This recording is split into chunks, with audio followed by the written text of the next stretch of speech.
Olá, amigos do Face, estamos aqui de volta, 60 minutos, começando agora aqui na Cidadania. Contamos aí com a sua participação, com a sua audiência, você que está na página Ernesto Albuquerque. Se quiser compartilhar com nas suas páginas o nosso conteúdo, a gente agradece. São 13 horas e 7 minutos, vamos começar aí os 60 minutos aqui nos estúdios da Cidadania FM. Vamos lá!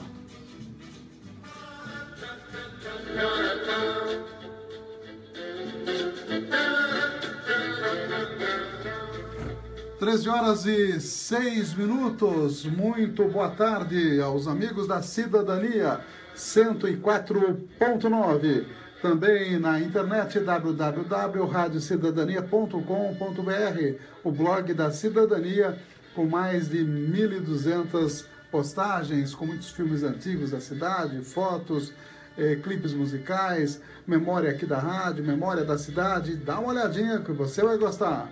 Também temos aí, direto no Facebook, todos os amigos, amigas que estão na página Ernesto Albuquerque. Muito obrigado pela participação. Se quiserem compartilhar, a gente agradece. Também estaremos daqui a pouquinho postando essas imagens no YouTube para que você também, caso queira, possa acessar a página da rádio no YouTube. Tudo isso e também no seu celular, através do aplicativo Radiosnet e TuneIn, tá ok? De graça, esses aplicativos você pode baixar no seu celular. Vamos então à pauta da edição de hoje. Hoje, dia de aniversário de São Paulo, 25 de janeiro, feriadão na capital paulista hoje. Vamos lá!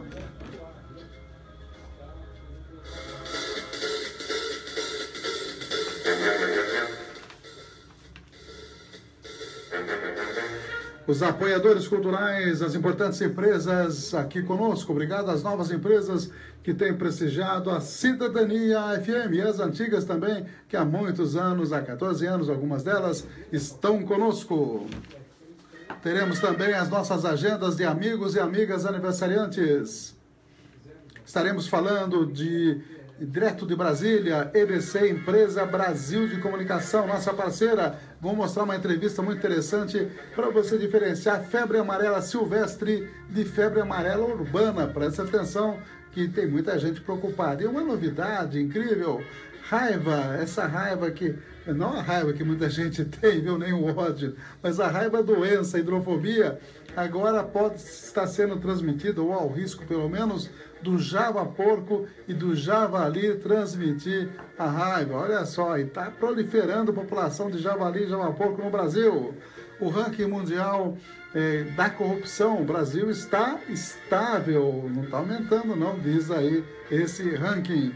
Teremos também a novidade, uma matéria falando aí da cidade aniversariante de São Paulo. Tem trabalho escravo ainda na capital paulista, e principalmente bolivianos, sul-americanos, enfim, que vivem em condições subhumanas e trabalham em péssimas condições na capital paulista.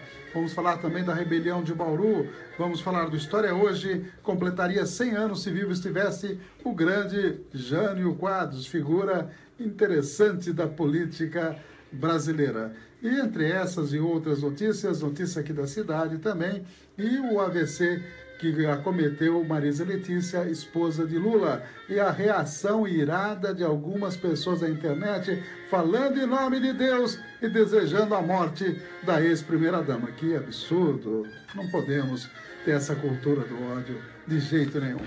Vamos então à edição de hoje, apoiadores culturais. Cidadania FM, 60 minutos. Clínica de Vacinação, Largo São Benedito 103, fone 3732-2486. 3732-2486. Cidadania FM, 60 minutos. Farmakit, Rede Monte Drogas, a maior rede do interior paulista. Em Avaré, na Rua Minas Gerais, 601. Fone 3732-4089. 3732-4089. Você está ouvindo 60 Minutos. Jornalismo com credibilidade. 13 horas e 10 minutos. Vamos mandar um abraço para quem aniversaria hoje, nesse 25 de janeiro, dia que nasceu também, além do Jânio Quadros, como nós vamos mostrar, o Tom Jobim, o grande maestro Antônio Brasileiro Jobim. Ele tinha um nome quilométrico que a gente gosta tanto e muita gente gosta, certamente mundialmente o principal nome da música brasileira, talvez um dos principais, mas eu acho que ele está na frente em termos de prestígio, até hoje uma obra imorredora do grande Tom Jobim. Também quem faz aniversário aqui na nossa agenda é a Gilda e o Benedito Rodrigues dos Santos, que é aniversário de casamento, a Maria José Custódio, a Elaine Cristina da Silva, temos também a Thaís Albino de Matos, o Paulo Gomes, também a Maria Júlia, o Luiz Lopes Pereira, a Luciene de Melo Vilém, Fábio de Oliveira, que é nora do Tuta. Tá aí, ó, tá dado o recado. Obrigado aí aos amigos que estão na nossa relação de amigos da cidadania. E no Facebook temos o Gabriel Martinez, a Lete Cardia de Castro, a Eliane Alves, também o Tiales Negrão Souza, Bruno Antinori, Renato Frati, Maria Lúcia Cabral Vicentini, Paulinho Tardelli, temos mais gente ainda. Ah, não, são esses os amigos que estão aí, na verdade, nos acompanhando e também registrado aí a sua amizade via amizade virtual, né? Um abraço para a Geitza Garcia, que é artista da Rede Globo, hein? A Geitza também entrou aqui na nossa página, um abração para ela, que a gente conhece desde pequenininha, né? Ela tem quantos anos hoje? Uns 10 anos, 11 anos, eu acho, né? E está trabalhando em novela aí da Globo, filha do Atos Garcia, a Geitza Garcia, né? Vamos dar uma olhadinha na nossa página do Facebook para ver o que nós postamos de ontem para hoje. Uma das coisas importantes que aconteceram ontem à tarde, a Marisa Letícia, esposa de Luiz Inácio Lula da Silva, ex-presidente do Brasil, teve um acidente vascular hemorrágico. Isso é de uma gravidade enorme, um aneurisma que ela já tinha há 10 anos, que havia sido constatado, mas não houve a indicação cirúrgica naquele momento, em razão certamente de pressão alta, crise hipertensiva, acabou se rompendo e passou mal, foi até o Sírio-Libanês, após ser atendido em São Bernardo, e lá foi atendido pela equipe do Dr. Calil, que é o médico particular aí do Lula. E foi feito segundo um relatório emitido pelos médicos às 9 horas da noite ontem, foi feita uma embolização por catéter e com bom resultado, estancando a hemorragia. Sempre ao perigo do risco de vida, sempre o risco de morte, a palavra mais correta, né? Não risco de vida, e também ao perigo de sequelas possíveis. A cirurgia, o procedimento, vamos dizer assim, foi exitoso, segundo o especialista, o chefe da equipe que acompanha a Marisa Letícia, e certamente ela a essa altura deve estar entubada, deve estar sedada e esperando passar, enfim, essa fase crítica das primeiras horas, dos primeiros dias de internação, inclusive, para ver se ela vai ficar com sequela ou não. Agora, o que eu estou fazendo esse comentário, justamente que nós vimos muitas manifestações de solidariedade na internet. Hoje, com a internet, o pessoal faz os comentários que acham que devem fazer, às vezes exageram por um lado ou por outro lado, e muitas manifestações de que se recupere, que corra tudo bem, que é o correto num momento como esse, mas houve também muitas manifestações de ódio contra a pessoa da ex-primeira-dama. Quer dizer, num momento tão difícil, algumas pessoas, inclusive algumas falando em Deus, falando em religião, falando em outra vida, sei lá, essa coisa toda, e se intitulando cidadãos de bem, desejando a morte da dona Marisa Letícia. Quer dizer, é um absurdo, né? Quer dizer, a que ponto chega a mente humana? A que ponto chega o ódio que foi plantado na sociedade brasileira? Não é por aí que o Brasil vai voltar a ser uma grande nação. Com essa pregação do ódio entre as pessoas, né? Na verdade, é uma tristeza, que a gente tira isso com muita tristeza. Se você tem uma opinião contrária, não gosta da pessoa, se omita, não fale nada, né? Mas não ficar desejando, inclusive, a própria morte de uma pessoa que está... Inclusive, falar, por que não procurou o SUS? Essas besteiras, viu, Detonero? O pessoal fala isso, A pessoa que tem condições, que pode procurar, paga um convênio, certamente eles pagam um convênio que dá direito a atender no Sírio-Libanês, por que não vai procurar o Sírio-Libanês? Por que tem que ir para o SUS? Quer dizer, eu acho gozado esse tipo de coisa. Que preconceito é esse? Se eventualmente tem direito ao atendimento lá, por que não procurar? Quer dizer, só porque foi presidente, no caso Lula, por um partido chamado dos Trabalhadores, quando Lula operou de apendicite também lá no Sírio-Libanês, foi a mesma história. Que preconceito é esse? Se é com o Fernando Henrique, quando a esposa do Fernando Henrique faleceu, ela foi atendida também num hospital de ponta. O pessoal que está na política, nessa política de Brasil, assim, de Estado de São Paulo, se o Alckmin ficar doente, vai ser atendido aonde? Vai ser atendido no hospital de ponta também, no Einstein, no Sírio-Libanês, no Oswaldo Cruz. Né? Até a pessoa que tem um pouquinho mais de possibilidade vai procurar, né, esses hospitais. Então é um preconceito ridículo que não dá para aceitar. Né? Não dá para aceitar, e a gente deseja do fundo do coração que a dona Marisa Letícia se recupere, como a gente deseja a todas as pessoas que têm problema semelhante. Eu tive um problema há 2 anos atrás de um parente, né, de um concunhado aí, que teve um problema exatamente parecido, e a torcida nossa era a mesma pelo Carlos, né, que graças a Deus se recuperou com grandes dificuldades, mas se recuperou de um aneurisma. A gente deseja a dona Marisa Letícia toda possibilidade de recuperação. A gente deseja isso realmente, sinceramente, né? E eu acho que a maioria dos brasileiros também desejam. Alguma minoria que às vezes é raivosa, espuma ódio pelas presas, né?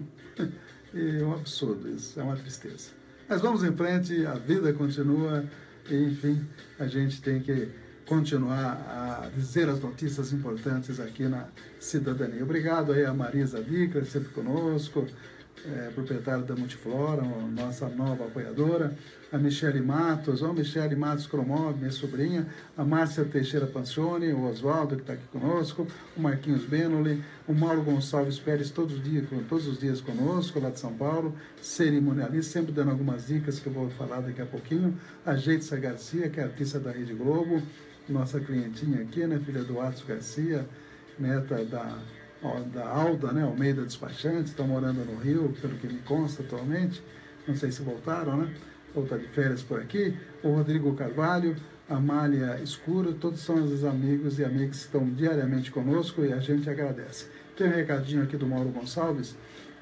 desejando boa tarde a todos nós, a todos os amigos, e cita que o ex-prefeito Fernando Haddad completa hoje 54 anos. Parabéns aí, tem gente importante, Tom Jobim, Jânio Quadros, Fernando Haddad, todos fazendo aniversário hoje.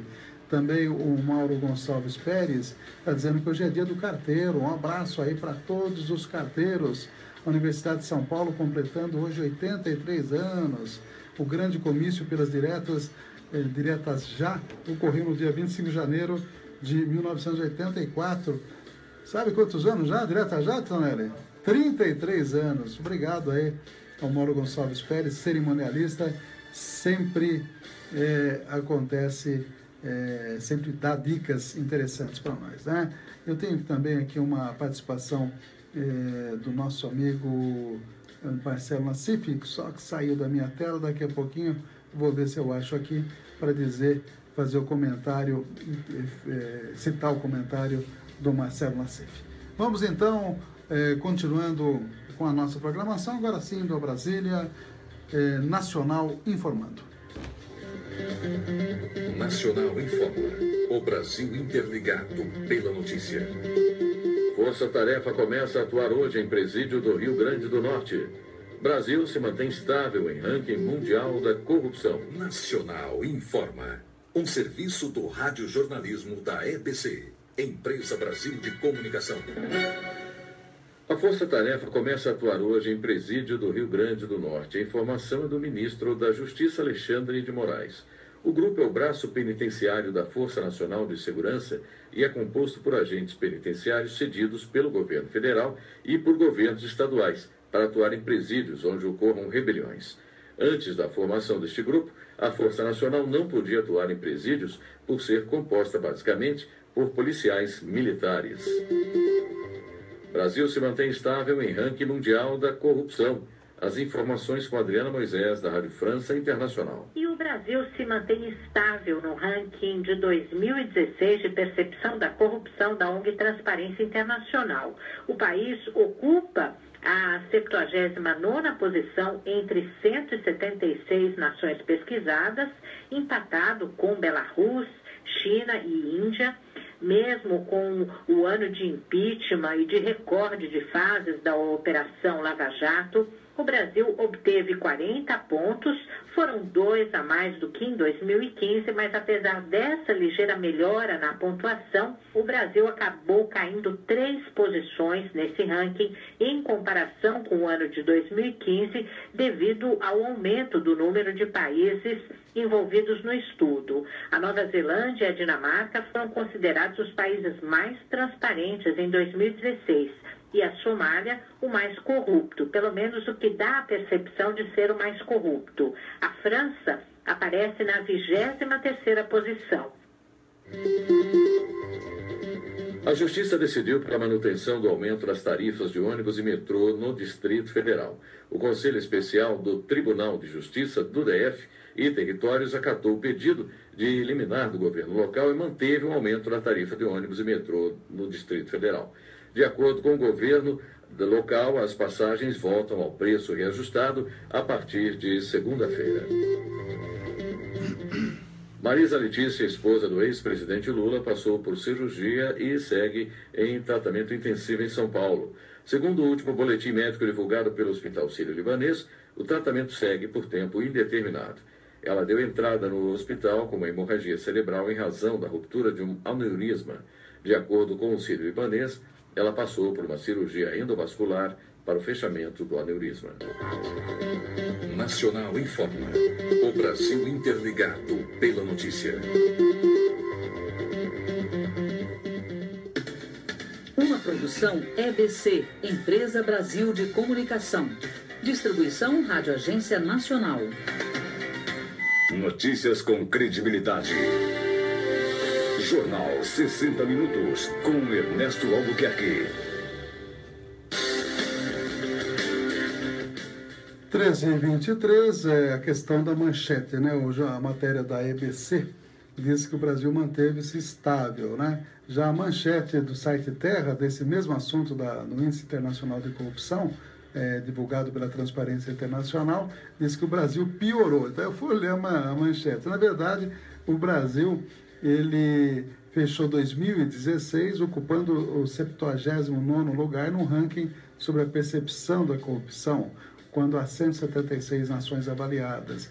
O índice brasileiro foi 40 pontos, 2 a mais que o registrado no ano anterior, mas o país ainda ficou 3 posições abaixo do 76º lugar que é alcançado em 2015. Então, de 76 foi para 79. Por isso que a manchete é um pouco diferente entre os dois órgãos de imprensa, a EBC e também o site Terra. Questão do meio copo cheio, viu, Titonelli? Meio copo vazio, mais ou menos por aí.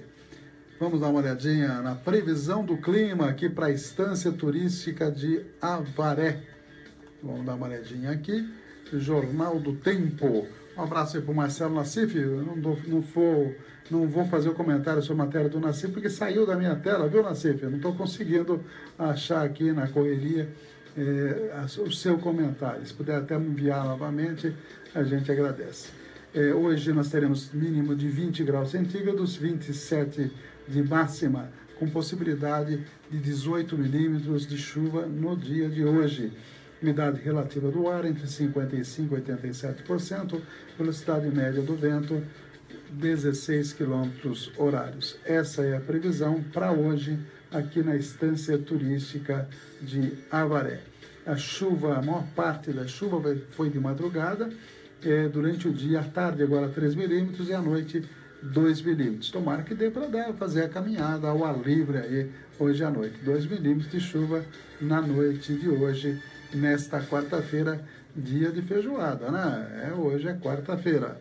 Quem está conosco também, a NT Chaveiro, lá do nosso amigo Nelson, Avenida Paranapanema 267, bairro do Brás, 3732-1779, 997-61 1501, 24 horas antenado aí, o Nelson está crescendo a cidadania, viu? 24 horas à disposição, sempre fazendo um bom serviço ao nosso amigo Nelson. Em breve nós teremos aqui, a partir de 1º de fevereiro, a UDI, Unidade Diagnóstica e Imagem, Ressonância Magnética, lá do nosso amigo Dr. Ronaldo Abdala, será o novo apoiador deste horário, sendo que temos outros apoiadores que também estão fazendo já a propaganda, como a Multiflora, a nossa amiga Marisa Dickler, como também a Eliette Calçados, do Alexandre, temos também o MNC, realmente a MNC tem já divulgado aí bastante, do Manuel, né? Tem divulgado bastante nos horários aqui da cidadania, e tem mais amigos, o laboratório do Ivan Garcia está conosco também, o Ditinho da farmácia, né, da Biobras, tem também o NT Chaveiro, como eu disse. Esses são novos apoiadores culturais, e certamente a óptica, óptica é bom também, né? Ótica Giane também está conosco. São aí os novos apoiadores da cidadania, além de todos aqueles que tradicionalmente já nos prestigiam, né? Como a Farmagrid, da Rede Multidrogas, que apoia este horário. São 13 horas e 28 minutos. Vamos dar uma olhadinha nas manchetes aqui da cidade. Hoje nós fizemos um vídeo direto da Câmara. Eu digo nós porque o vereador Barreto participou com a gente também. Fizemos um vídeo fazendo alguns comentários e mostrando que estamos aí já trabalhando lá na Câmara Municipal, que está um barulho danado lá, que estão instalando o ar-condicionado lá na Câmara, né? Então realmente está havendo toda uma movimentação, e a gente esteve lá de manhã conversando com os vários vereadores, conversamos com a Dalgisa, com o Cabo Sérgio, com o Flávio Zandoná, conversamos também com o Morelli, né? O Barreto, e enfim, acertando os ponteiros.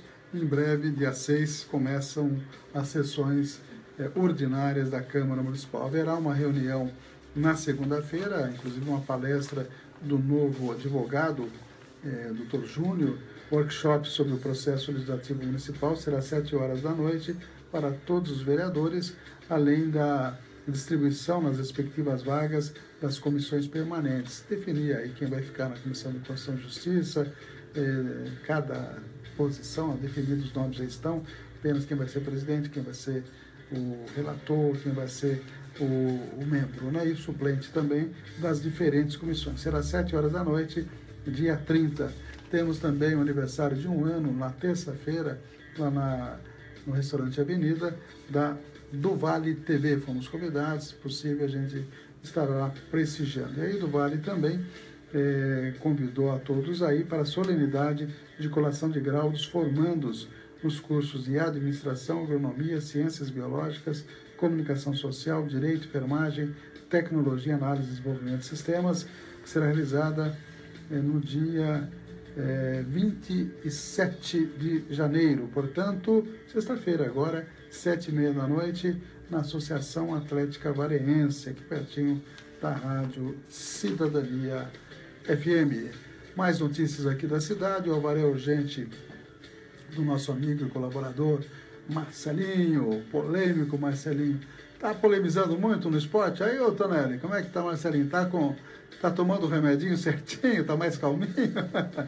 Marcelinho, boa gente, estivemos com ele agora há pouquinho aqui, enquanto ele fazia o esporte. Internauta critica Jô Silvestre como prefeito de Avaré. Aliás, crítica sempre vai ter, né? Elogios, críticas, e quando vai para a internet, tem sempre aquelas pessoas que têm uma visão favorável e tem pessoas que têm uma visão desfavorável, né? Eu estou vendo aqui, vamos ver se a gente consegue, né? Dar uma olhadinha na matéria que o Marcelo Nassif mandou, está falando possível greve dos funcionários. Tá difícil a leitura aqui, vamos ver se a gente consegue achar na nossa página aqui, na telinha maior, né? É gozado que nem sempre entra aqui, vamos ver se entrou agora. Não está ainda disponível aqui para visualização. Algum probleminha está acontecendo, mas o Marcelo Nassif está sempre atualizando aí, ele que tem o jornal do Nassif, né? Um abração para ele, está sempre na audiência aí. 13 horas e 31 minutos. Vamos completando aqui as matérias. O Avaré Urgente, jovem de 18 anos, é preso com mais de meio quilo de maconha. Realmente, esse tipo de problema está cada dia mais frequente, infelizmente. Tem também o jornal O Victoriano, que dá destaque no noticiário geral para a doença que acometeu Marisa Letícia, que segue internada em UTI sem previsão de alta. Também a Secretaria de Administração Penitenciária diz que 100 dos detentos que se rebelaram lá em Bauru já foram recapturados. Caco de vidro fere coletor de lixo durante o trabalho, mostra inclusive a foto aí, uma estrutura de tamanho até razoável, viu, Tidonelli? Traficante é preso com mais de meio quilo de maconha no Bom Sucesso. Deixa eu dar uma olhadinha nessa matéria aqui que feriu o coletor aqui da cidade de Avaré. O resultado da imprudência de alguém foi nada mais, nada menos do que 21 pontos, puxa vida, 21 pontos na perna do servidor público Newton dos Santos, ferido nesse local, né, próximo ao joelho, pelo que eu estou observando ali, durante sua jornada de trabalho como coletor de lixo. Aconteceu ontem, isso, dia 24. Ferimentos provocados por cacos de vidro depositados nas sacolinhas de lixo são frequentes em toda parte, e esses tipos de ocorrências precisam ser relatadas para que a população seja alertada desse risco. As postagens feitas no Facebook pelo servidor público Newton dos Santos, logo nas primeiras horas desta quarta-feira, assim como pelo responsável do setor, Marcelo Vasques, o Marcelo Té, precisam ser levadas a sério e devem servir de exemplo. E foi escrito aí na página do Newton dos Santos o seguinte: venho aqui falar mais uma vez, todo mundo já está cansado de ler sobre isso. Por gentileza, vamos separar o caco de vidro do lixo. Pelo amor de Deus, escreveu desse jeito, pelo amor de Deus, não custa nada. Você, morador, gasta 5 minutinhos da sua vida jogando caco quebra dentro de uma garrafa, caco quebrado, né? Dentro de uma garrafa, PET, caixinha de leite. O duro não é só o corte, o duro são os dias que ele vai ter que ficar parado sem trabalhar. Atestado, a gente perde muito, disse ele, não só eu, mas minha esposa, minhas filhas, meu filho, as pessoas que dependem de mim. Tomem cuidado, meus amigos, companheiros de serviço. Ele levou 21 pontos. Tá, ele próprio fez aí um desabafo na sua página social. O Marcelo Té, que é o responsável pela coleta de lixo, também está dizendo que compartilhou a foto, pede para olhar a foto e pedir aos moradores para que não coloquem algo cortante no saco de lixo. O funcionário do Newton dos Santos veio a se cortar, levou 21 pontos. Ele pedir a compreensão de todos os moradores e agradece aí a atenção de todos. Realmente a foto tem a foto antes e depois. O corte é um corte à altura do joelho, realmente na perna direita, e precisou 21 pontos aí para resolver esse corte. Então, todo cuidado, nada de colocar objetos cortantes, vidro aí, que realmente pode causar um mal aos coletores. Deixa eu ver o que mais que nós temos aqui. Tribunal de Justiça confirma a prisão domiciliar de Joselê Silvestre. Portanto, ele está aí em gozo da prisão domiciliar por 30 dias. Está tentando ampliar esse prazo que termina dia 4 de fevereiro, um sábado. São 13 horas e 35 minutos. Muita gente está preocupada com a questão da febre amarela. E isso é natural, a febre amarela é uma doença que tem formas bem graves e o índice de letalidade, de levar à morte a pessoa, não é pequeno. Em muitos casos já morreram, passam de 40 casos, principalmente lá em Minas Gerais, no leste de Minas, divisa com o Espírito Santo, Rio de Janeiro também, muita preocupação. Há 3 casos citados aqui em São Paulo. Então todo mundo está preocupado com essa história de febre amarela urbana, febre amarela silvestre. Por enquanto ela é silvestre. Eu tenho uma entrevista de 11 minutos, viu, Titonelli? Nós vamos passar na íntegra sobre como diferenciar febre amarela silvestre e urbana. Vamos lá, a entrevista da EBC, que é de utilidade pública. Vamos lá. 60 minutos. Entrevista. A gente vai falar hoje sobre febre amarela, para nos ajudar a entender tem a diferença, inclusive, porque lá em Minas Gerais, o surto que está acontecendo lá é da febre amarela, não é febre amarela urbana, né? É diferente. Então a gente vai entender tudo isso com o vice-diretor de pesquisa do Instituto Leônidas e Maria Dini, da Fiocruz Amazônia, o Dr. Felipe Naveca. Qual é essa febre amarela que está rolando esse surto lá em Minas Gerais? Qual é a diferença da febre amarela silvestre para a urbana? A febre amarela silvestre é uma forma de transmissão da doença que ocorre naturalmente. A febre amarela ela é causada pelo vírus da febre amarela, que é um vírus que é mantido na natureza através de mosquitos e vertebrados. Então, os mosquitos que transmitem esse vírus na floresta são mosquitos de dois gêneros, o gênero Hemagogos e o gênero Tabetes. Eles mantêm esse vírus circulando na natureza, picando outros animais vertebrados, principalmente macacos.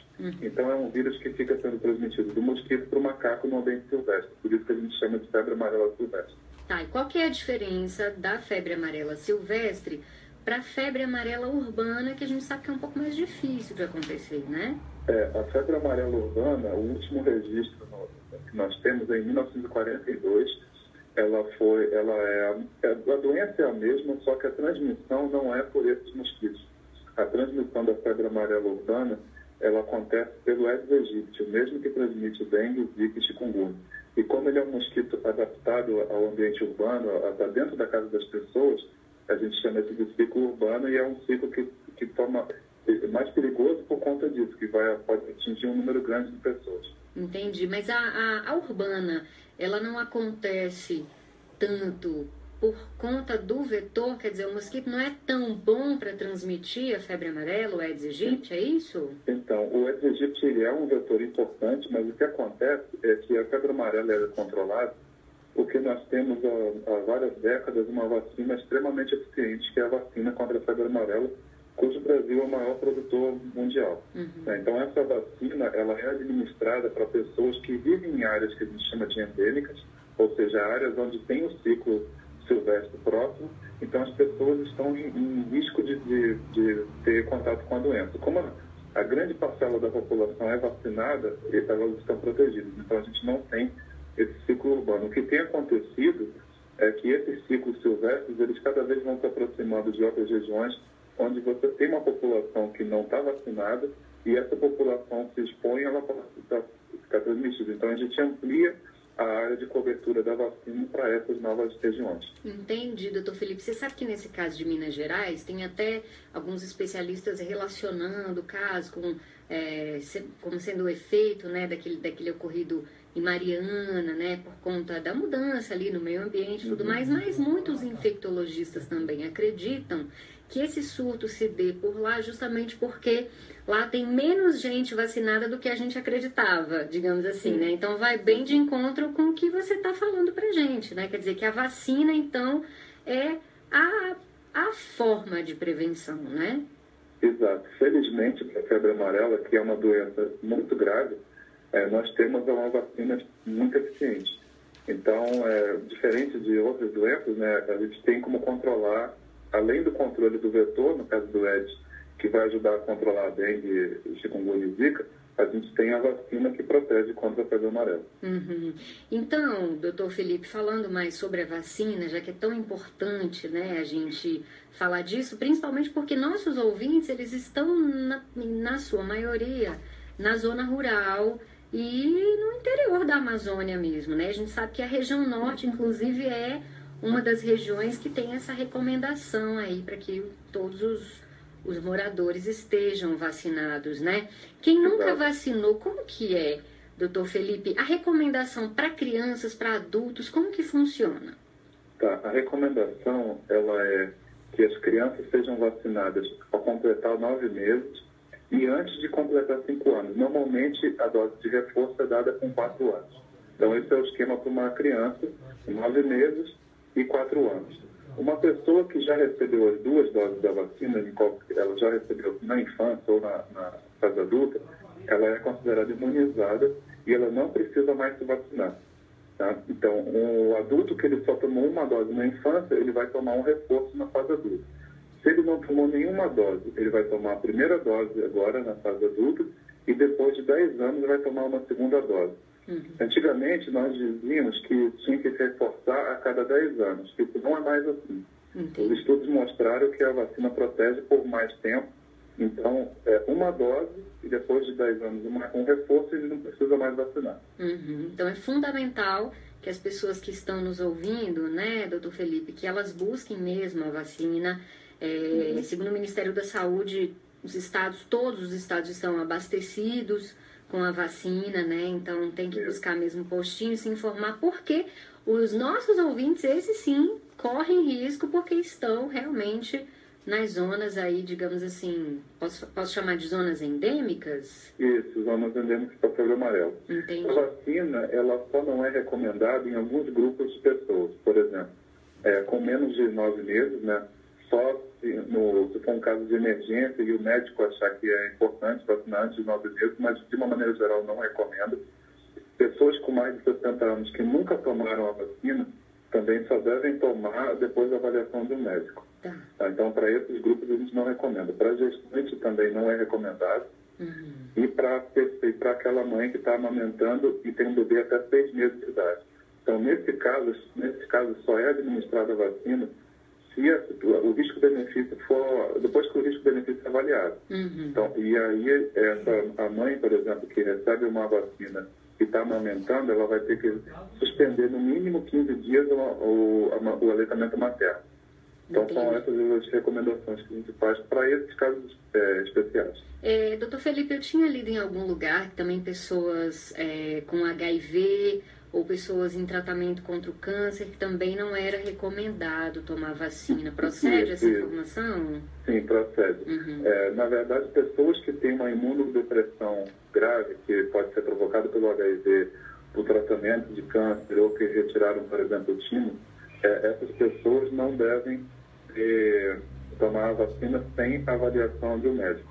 É preciso que elas primeiro passem no médico, ele vai avaliar o risco-benefício da utilização da vacina e vai sugerir ou não a administração. De uma maneira geral, é um público também que tem é restrito para tomar a vacina. Entendi. Qual é essa Além vacina? Disso, Diga, sim, desculpa, eu esqueci de comentar. Além disso, pessoas que têm alergia grave à proteína de ovo, sabidamente têm alergia à proteína de ovo, elas também não devem tomar a vacina, a não ser que seja a orientação médica. Perfeito, doutor Felipe. Agora, quais que são os sintomas da febre amarela? É a icterícia mesmo? É o olho amarelado? O que é? Então, a febre amarela, no início, ela tem sintomas que confundem facilmente com dengue, zika e chikungunya. Então, ele começa com uma dor de cabeça, uma febre, dor no corpo, de uma maneira geral, náusea, vômito e fraqueza. Então, são sintomas que confundem com essas outras doenças. Quando, em casos que agrava a febre amarela, que tem casos que se resolve sem agravamento, mas naqueles casos que agravam, aparece a icterícia, que é a pele amarelada, né, os olhos amarelados, hemorragia, e essa pessoa pode evoluir para uma insuficiência de órgãos e choque. Então, esses casos, que são os mais graves, eles que podem levar a óbito em até 50% das pessoas. Então, pessoas que fazem um quadro grave, até de 20% a 50% das pessoas podem morrer. Por isso que a febre amarela é muito grave, né? O quadro pode chegar a ser muito grave, mas felizmente nós temos a vacina. E tem tratamento também, né, doutor Felipe? Isso, o tratamento, assim como para dengue, para zika e chikungunya, é um tratamento que a gente chama de suporte. A gente trata os sintomas, monitora aquele paciente, mas não existe uma droga específica que combata o vírus da febre amarela, né? Esse paciente ele tem que procurar atendimento médico o mais rápido possível, porque o tempo é extremamente importante, né? Quanto mais rápido diagnosticado, mais rápido se inicia o tratamento, maior a chance de cura desse paciente. Então, isso é extremamente importante. Agora, mas não tem uma droga específica. Entendi. Agora, doutor Felipe, esse agravamento, o que determina? Porque a doença é a mesma, né? Isso vai muito de acordo com cada organismo para determinar por que numa pessoa a doença evolui até levar à morte e em outras pessoas não. É exatamente isso que você falou. Isso depende de cada pessoa. Da mesma maneira que acontece na dengue, você tem o mesmo vírus infectando diversas pessoas. Uma pessoa pode nem ter sintoma, ter uma infecção que a gente chama inaparente, outra pode fazer um quadro grave e pode até ir a óbito. Então, depende muito da resposta da pessoa. Por isso que a gente não administra a vacina em pessoa que já tem um problema de resposta imunológica. Porque até a vacina, nesse caso, pode fazer mal a essa pessoa. Entendi. Olha, doutor Felipe, agradeço muito a sua participação depois dessa conversa. Se tinha alguém que não tomou vacina ainda, doutor Felipe, não é possível, né? O pessoal vai buscar mesmo, que é muito importante. Se a gente tem, né, esse recurso, que no caso de outras doenças, até transmitidas também pelo Aedes aegypti, a gente ainda não tem, né? Daqui a pouco vai ter, mas em algumas doenças ainda não temos vacina, né? Talvez não assim, né, como a gente tem com essa facilidade, como é o caso da vacina da febre amarela. Então não dá para dar bobeira, né, doutor Felipe? Muitíssimo obrigada, viu? De nada, estou sempre à disposição. Obrigada, um abraço para você. Tchau, tchau. Tchau, tchau. Conversei então com o vice-diretor de pesquisa do Instituto Leônidas e Maria Dini, lá da Fiocruz Amazônia, o doutor Felipe Naveca, sobre essa questão aí da febre amarela. Cidadania FM, 60 minutos. Clínica de Vacinação, Largo São Benedito, 103. Fone 3732-2486. 3732-2486. Cidadania FM, 60 minutos. Farmakid, Rede Multidrogas, a maior rede do interior paulista. Em Avaré, na Rua Minas Gerais, 601. Fone 3732-4089. 3732-4089. Cidadania FM, Jornal 60 minutos.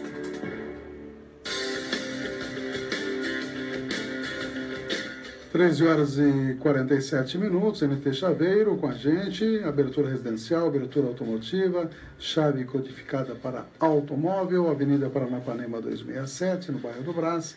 Fale com Nelson, 997-61-1501, 24 horas no ar, 3732-1779, NT Chaveiro.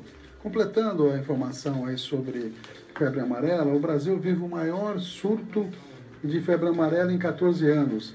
Até ontem foram confirmados 69 casos da doença, com 34 mortes.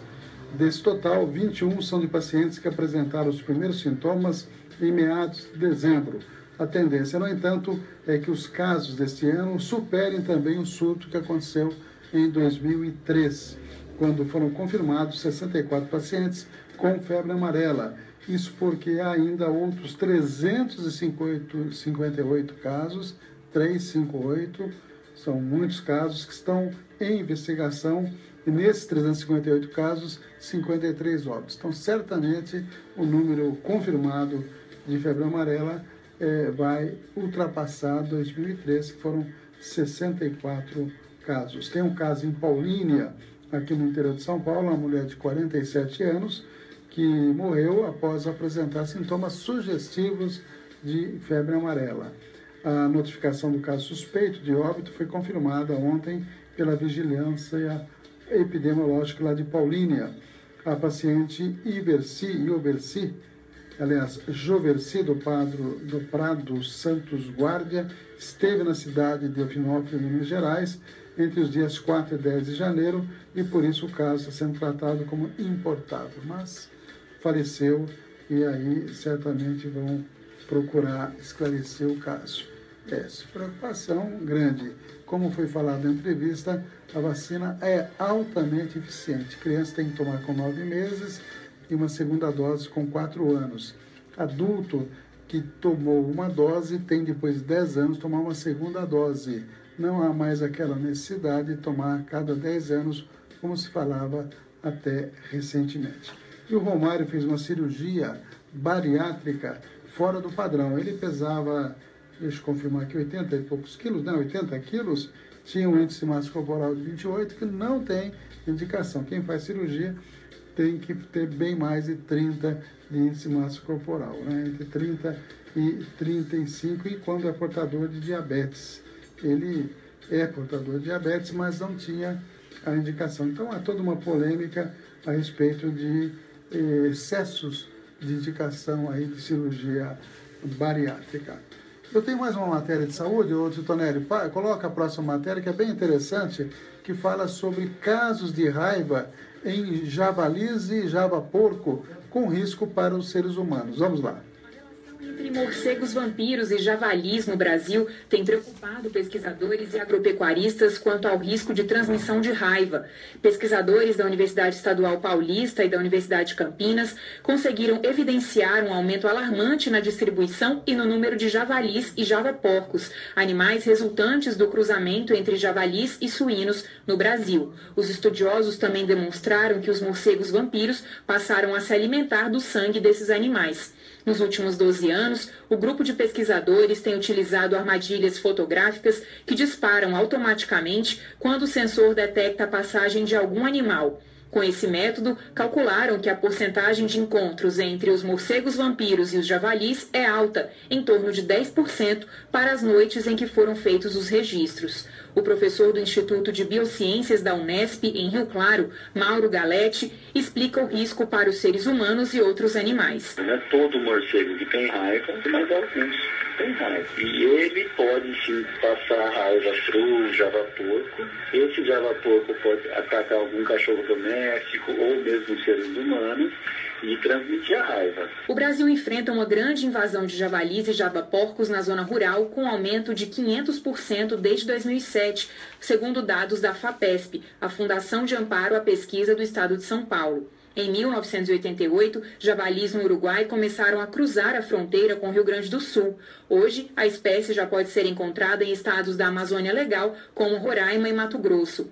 Para o professor, a questão pode se tornar um problema de saúde pública e pode ser resolvida com o trabalho de caçadores de javalis, mas há um impasse quanto a esse método. O grande ponto é, nós precisamos dos controladores, das pessoas que caçam javali e javaporco para erradicar essas populações de porcos.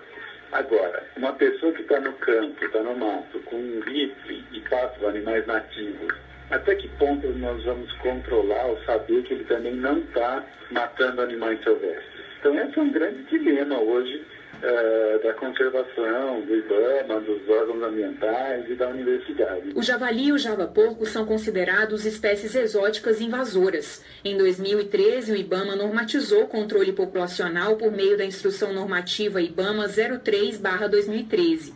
Segundo o IBAMA, espécies exóticas invasoras são consideradas a segunda maior causa de perda da biodiversidade em escala global e representam um desafio para a conservação dos recursos naturais. No Brasil, há registro da presença de javalis em 15 unidades da federação. Na Amazônia, eles já são encontrados no Mato Grosso, em Roraima, Tocantins e Maranhão. De Brasília, Maíra Raine. 60 minutos. Jornalismo levado a sério. A notícia como ela é. Agradecendo também a audiência da Neide Cavesse, da Nilza e da Nair Pitarelli, que também acessaram nossa página. Eu queria fazer uma referência ao texto que o Marcelo Nassif fez. Está dizendo que em 20 de outubro ele fez a matéria no jornal do Nassif, que ele publica na internet, sobre a então possível greve dos funcionários que acabou ocorrendo e que o diálogo seria importante. Mas foram palavras ao vento, diz o Marcelo Nassif. Agora se vê as mudanças de opiniões de muitos servidores aí, de muitas pessoas. Tá ok, está feito o registro do texto enviado. Tonela, nós vamos fazer o seguinte, nós vamos deixar apenas o História Hoje, que fala aí da trajetória de Jânio Quadros. Mas antes eu queria fazer um breve resumo das notícias importantes do dia. Peru manda a Odebrecht vender obras e deixar o país. Presidente peruano rescinde contrato de gasoduto e diz que a empresa está contaminada pela corrupção. Rodrigo Janot pede ao STF urgência na análise de delações da empreiteira. Governo quer definir teto de aposentadoria para militares. Velocidade de 90 km por hora agora nas marginais de São Paulo. Foto impressionante da rebelião aí de Bauru. Detentos incendiaram pavilhões da penitenciária de Bauru. Rebelião resultou em fuga em massa e levou pânico à cidade. Ontem, fotos aí pelo Face, pelo Instagram, da Rua Batista, lá, no calçadão da Batista, em Bauru, totalmente deserto. O pessoal, no horário que teria movimento, ninguém na rua, com medo. O comércio fechou as portas. No início da noite, pelo menos 6 dos 152 presos que escaparam continuavam foragidos. PMs de várias cidades foram mobilizados. Também mais informações no site UOL. Últimas informações: prisões no Paraguai apontam elo no exterior entre PCC e narcotráfico do Rio Grande do Sul. Dívida pública fecha no maior patamar em 12 anos. Dívida de 3,1 trilhões de reais. Essa dívida atingiu o maior valor desde o início da série histórica. Palavras do ex-presidente Lula: tem dedo estrangeiro nesse negócio da Lava Jato. Caso Odebrecht pode acabar logo, diz o site UOL. Marisa Letícia passa por nova avaliação e continua em coma induzido. Ela que sofreu um AVC ontem à tarde. Temer busca nome para STF que não desagrade Carmen Lúcia. Obrigado aí, Elis, que também acessou a nossa página aí. Brasil vive o maior surto de febre amarela desde 2003. Já comentamos essa matéria. Crítica: estranha ausência de Sônia Braga, que não teve sequer nenhuma chance para ser indicada ao Oscar. A crítica está achando muito estranho essa ausência da grande artista brasileira. 3 bilionários para a Copa atrasam ou viram sucata pelo país afora. São matérias que estão aí no site UOL. Uma medalha de ouro a menos para Bolt. Brasil herda bronze no revezamento após Jamaica cair no doping. E o Brasil conseguiu a medalha de bronze por essa razão. São exatamente 13h57. História hoje. Vamos falar da trajetória de Jânio Quadros, que completaria 100 anos exatamente hoje, 25 de janeiro, aniversário do estado de São Paulo. Um abraço aí para a nossa segunda cidade, que eu considero a cidade de São Paulo. E também seria aniversário do grande Tom Jobim, 90 anos, né, Titonelli? Na data de hoje, 54 anos, o ex-prefeito Fernando Haddad. Um abraço a todos. Amanhã a gente volta aqui nos 60 Minutos. Jornal 60 Minutos. Cidadania FM. Nacional informa. O Brasil interligado pela notícia. Confiança do consumidor sobe 6,2 pontos em janeiro. Polícia Federal faz ação. Há 100 anos, nasci em Campo Grande, atual estado de Mato Grosso do Sul, Jânio da Silva Quadros. Advogado e político, foi vereador, prefeito, deputado estadual, governador e o 25º presidente do Brasil. Jânio Quadros era filho de paranaenses e, ainda menino, foi morar com a família na cidade de Curitiba, capital do estado do Paraná, onde permaneceu até 1930. De lá, foi para São Paulo, fixando residência em bairros da Zona Norte, como Santana e Vila Maria. Na capital paulista, Jânio Quadros estudou no Colégio Marista e depois foi para a Faculdade de Direito da Universidade de São Paulo, onde formou em 1939. Trabalhou como advogado até 1947, ano em que foi eleito vereador. Dono de grande carisma, fez sucesso entre os eleitores com sua pregação sobre a moralidade administrativa. Em sua campanha para a prefeitura, em 1953, conquistou o eleitor ao usar uma vassoura como símbolo da limpeza que ele prometia fazer nos órgãos públicos, afastando de lá todos os corruptos. Em 1954, foi eleito governador do estado de São Paulo. Populista, nas campanhas eleitorais, foi visto várias vezes comendo sanduíches em botequins. Seguindo o lema de varrer a corrupção, foi eleito presidente da República, tomando posse em janeiro de 1961. Jânio Quadros conseguiu 48% dos votos dos brasileiros, índice considerado recorde na época.